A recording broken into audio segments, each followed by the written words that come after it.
Manchester City have lost their second game of the Premier League season to Tottenham Hotspur. This isn't necessarily the first time this has happened. It's actually the 10th time that Pep Guardiola has lost to Spurs in his career. Spurs are quite a bogey team for Man City, but today, I mean, they deserve the win. They usually do when they face City, but this was a nightmare for Pep Guardiola. So much stuff went wrong. We're going to get into all the details of what happened, how it all went down. And yeah, I'd love to hear your guys' thoughts on what you think about City losing, Tottenham winning, Thomas Frank start at Tottenham, and all the works. And if you end up enjoying the video, consider liking and subscribing. Let's get into things because this is huge. So, Tottenham basically won the game in the first half and then shut it down in the second. It started with a Brennan Johnson goal at the back post. I know, a shocker that Brennan Johnson would score at the back post, as he's known to do so frequently. But he did. It was, one of those goals where just kind of slid across the face of goal. Trafford was in that, and Brennan Johnson just kind of buried it. Ultimately, that was bad enough. There was some shouts for potential penalty. There was shouts for potential fouls uncalled after that, leading up to the end of the first half. But ultimately, what ended up happening was maybe the worst case scenario for James Trafford. Like, one of the worst case scenarios easily. Because besides the fact that Ryan Ait-Nouri was, injured and subbed off in the 23rd minute, this is easily the worst thing that happened today for them, because City were probably in a fighting chance to win, not win, but to compete at least, and maybe get a point, possibly still win against Tottenham, until there was a horrible, horrible error following a corner that basically led nowhere for Spurs. James Trafford just totally misplaces a pass, and ultimately it just kind of gets up in the mix. It gets caught up. There's a bunch of Tottenham players in the box, and Spurs are kind of just trying to put it in the back of the net. And ultimately it falls to Joao Palhinha, new signing from Bayern, obviously former Fulham player Joao Palhinha. And he just lashes out at it, and it goes in. So ultimately, with the rumors that potentially Gianluigi Donnarumma was going to, sign for City, is he going to join? That's something that people have been speculating on. Ortega is linked to a move away from City. Ederson, more importantly, is also linked to a move away from City to Galatasaray. And those moves look like they're very likely going to materialize. But for James Trafford, buyback clause activated. He's still young. He's only 22. But they spent money on him. He was expecting to be the number one, I imagine, when he signed. But as, the summer's transpired and stuff's gone down, we've basically seen that, City are interested in bringing in another goalie too, because of all the transfer activity there. So for him, this was an absolute nightmare. It could have been worse. There was a few moments where Tottenham were going through, but also on top of that, City just in the second half weren't able to click. They weren't able to really get things going. The most dangerous they looked was when Rodri and Foden got subbed on, and even then, the chances were coming from Rodri. He had a header that was on target, and that was like one of the first shots on target they had all half.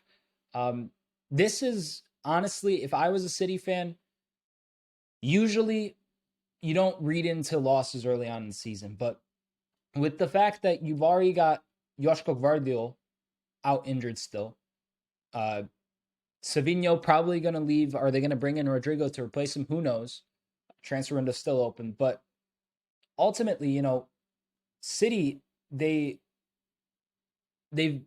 got to basically figure things out, because for them, it's, new fullbacks. It's not really new fullbacks, but Kusanov's playing there sometimes. Rico Lewis is playing there sometimes. But, Ait-Nouri, brand new player at left back. You got Ryan Cherky, who's in attacking mid. Reinders, who's in also in the midfield. And Rodri's getting phased back in, and we'll expect him to start games, I imagine, soon enough. But the whole squad for City just kind of feels a little disjointed, really. Today Oscar Bob started on the right, Marmoush on the left, Cherky and Rangers behind Haaland with Gonzalez in the defensive mid spot beside them. And then the back line of Aitnouri, Diaz, Stones, and Lewis, you know, it it's not bad, but it's not really evoking the same like prestige that one of those old City sides had like a couple seasons back, a few seasons back. Ultimately, for me, they've got good options. They've got good players, but I do feel like there is a bit of an imbalance in the City squad. And I don't know if bringing in Rodrigo when Savinho leaves is the solution. Like, it could very well be an amazing move. It could be brilliant, but I don't think it really will make the team coalesce in such a way where you're looking at it and you're like, wow, this is great, because Rodrigo wants to play on the left wing. You got Marmoush and Doku there, who I think are great players. But with Oscar Bob, he's kind of like, he's a good prospect, but I don't know if this whole kind of setup on the right-hand side with Lewis and, Oscar Bob is really going to work. I don't know if that's ultimately the most suitable kind of setup for City. But let's talk about Tottenham, because they deserve all the praise. They've been incredible to start the season. They had a really good game. Spurs usually start really well as well. So credit to them where credit's due. Thomas Frank has been doing well as well. I've always rated Thomas Frank. Tottenham feels like a fairly, expected step for him after Brentford, and I think he's earned it.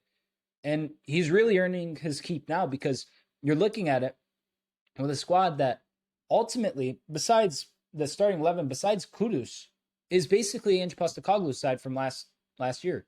Well, Palhinha as well. Palhinha and Kudus. Two important players for them today and probably for the rest of the season, and great acquisitions. I think they fit Tottenham's whole kind of MO, so that's really good for them. But, ultimately, there's maybe like 3 players that are new here. It really doesn't feel like it's a Thomas Frank side, if that makes sense. It feels like it still feels very much like it's just Ange's side. Yeah, there's little tweaks here and there, but sometimes all you need is tweaks. And for Spurs, the stats really made City had more possession at 61% to 39. 1.51 XG to Tottenham's 1.02. They had 10 shots to Tottenham's 12. Only 4 City shots were on target. Tottenham had 5 on target. And City missed 2 big chances, according to FUTMob. So they won the corner battle. They won everything. This is concerning for me. If I'm a City fan, I'm not. But ultimately, if you're looking at it, you're thinking, wow, how did this all go down where we've won basically every major stat besides, shots. And we just lost at home. This was at home, remember, at the Etihad. So now for City, I imagine they have some soul searching to do. And knowing them, they'll probably figure it out. But for them in the coming matches and such, they have, they have Brighton away. They have the Manchester Derby at home, and then Arsenal away. That's a tough run of fixtures. After that, it gets a little smoother with games against Burnley, Brentford, and Everton. But this wasn't the result they wanted. This was the last thing they wanted, because now they've got questions in goal. They've got, an injury. They've got this, they've got that. But for Tottenham now, top of the league, their next fixtures, if you look at them, Bournemouth at home, West Ham away, Brighton away, and then Wolves at home, Leeds away, and Villa at home. So for Tottenham, this is amazing. This is fantastic. They could really kind of get on. They don't have the hardest run of fixtures either. And I just think this is a huge monumental moment very early in the season. I'd love to hear what you guys have to say and what you think. City, am I overreacting when I say they should be concerned with this loss, that they should kind of try to figure out where to go from here? Or is this just the annual loss to Tottenham that they have? With Tottenham, how do you think Thomas Frank is doing? Do you think he's going to lead them to higher heights than Ange did? And yeah, hope you enjoyed. Subscribe if you're new. Like if you enjoyed as well. I'm Sideline Sedo. Peace.